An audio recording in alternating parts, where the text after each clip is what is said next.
Wesh la famille, j'espère que vous allez bien. Aujourd'hui on se retrouve pour ma rubrique qui s'appelle les secrets de Sally, où je vais vous parler un peu de mes secrets de beauté, secrets de vie, etc. Enfin partager un petit peu avec vous mon expérience. Et donc aujourd'hui on va parler de tout ce que j'aurais aimé qu'on me dise avant d'être maman.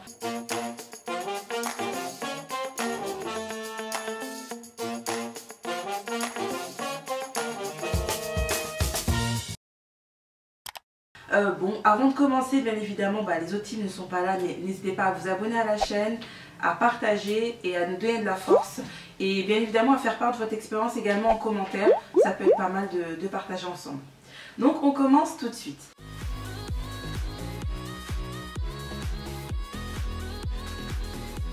Alors par rapport à cette vidéo, je vais être peut-être un petit peu crue, mais je suis là pour vous dire la vérité et ne pas vous vendre du rêve. Âme sensible, je vous conseille de partir. Sinon... Alors les touchés vaginaux, si vous allez chez le gynécologue, généralement, le gynécologue insère ses doigts dans votre vagin pour regarder l'état du col. Il faut savoir que c'est quand même un exercice qui n'est pas, qui est quand même compliqué, qui n'est pas facile, qui peut être choquant pour certaines femmes, comme pour moi par exemple. Et c'est vraiment quelque chose qui n'est pas du tout agréable. Sachant que pendant la grossesse, vous en avez peut-être une fois tous les mois lors de votre visite, visite chez le médecin. Et quand vous êtes à l'accouchement, à la maternité, sachez que vous allez être touchés vaginaux, je ne sais pas, peut-être toutes les heures, par différentes personnes. Donc c'est vraiment quelque chose de, je dirais, pas évident. Donc c'est quelque chose, il faut vraiment vous préparer à ça, les toucher. Quand vous êtes enceinte, on vous dit souvent d'aller au cours d'accouchement, on vous apprend à respirer, etc., à pousser, etc.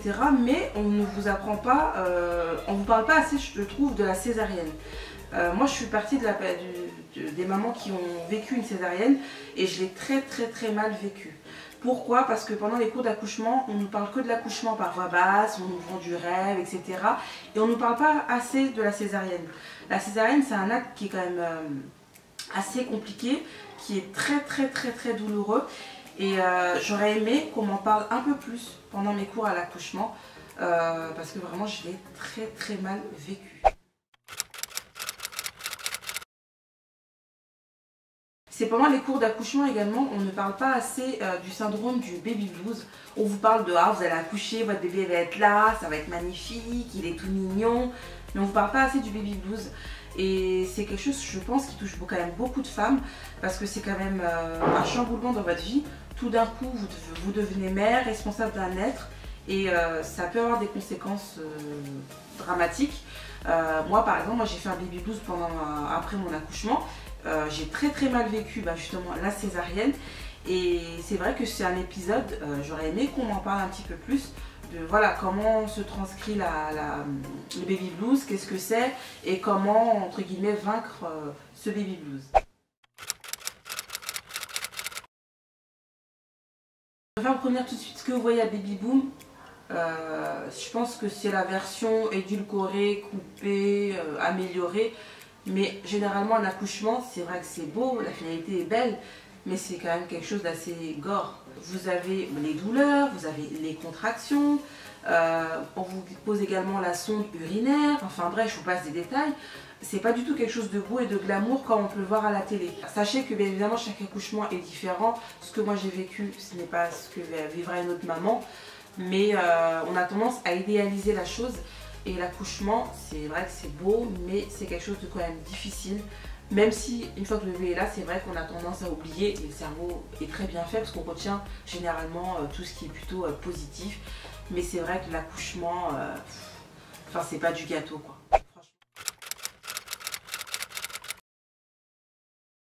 Franchement, le séjour à l'hôpital, mais c'est horrible. Moi, je sais que l'hôpital, j'ai passé, je crois que je suis restée une semaine à l'hôpital et sincèrement, j'en pouvais plus.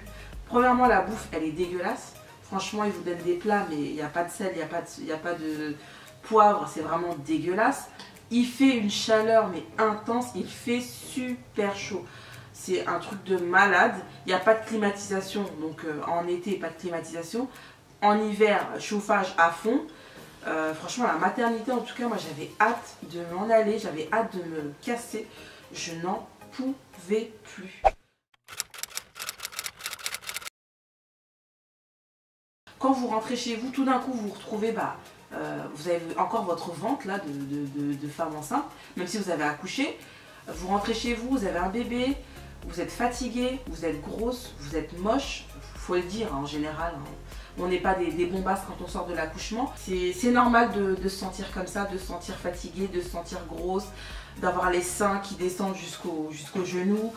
Enfin bref, c'est vraiment un état, pour moi, vous êtes un peu en mode I believe I can fly quoi. Vous êtes là mais sans être là parce que il faut un certain temps pour réaliser que voilà, votre bébé est là, que vous êtes maman, que pendant 9 mois vous êtes là à imaginer votre bébé, nanani, nanana, et là tout d'un coup il est là quoi. Donc c'est des choses, voilà, il faut vraiment y réfléchir et penser à ça parce que c'est dur de réaliser du jour au lendemain qu'on est maman et qu'on est responsable d'un être.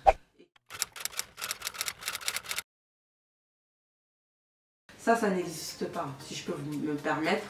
Il y a peut-être 10% de la population peut-être qui a cette chance, qui sort de la maternité et puis 2 semaines après, la fille, on dirait même pas qu'elle a accouché, elle est revenue, elle est repartie.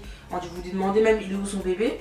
Ça n'existe pas. Enfin moi en tout cas, de mon expérience, les filles qui perdent leurs 20 kilos de grossesse en sortant de l'hôpital, ça n'existe pas. Ça c'est un mythe de la mythologie grecque, je sais pas.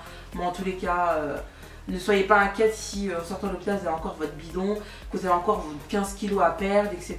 C'est normal. Il faut que votre corps se remette de l'accouchement. N'écoutez pas les conseils d'autrui.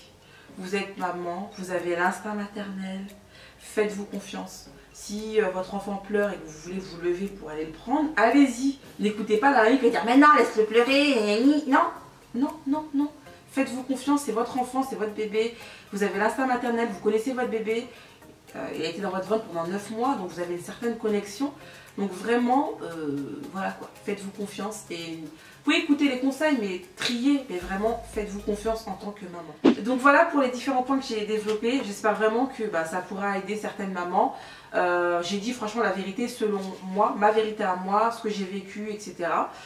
N'hésitez pas à faire partager en commentaire vos expériences, si vous êtes d'accord avec moi ou pas d'accord et pourquoi. Puis à bientôt. N'hésitez pas à liker, partager, à vous abonner à la chaîne et à nous donner de la force.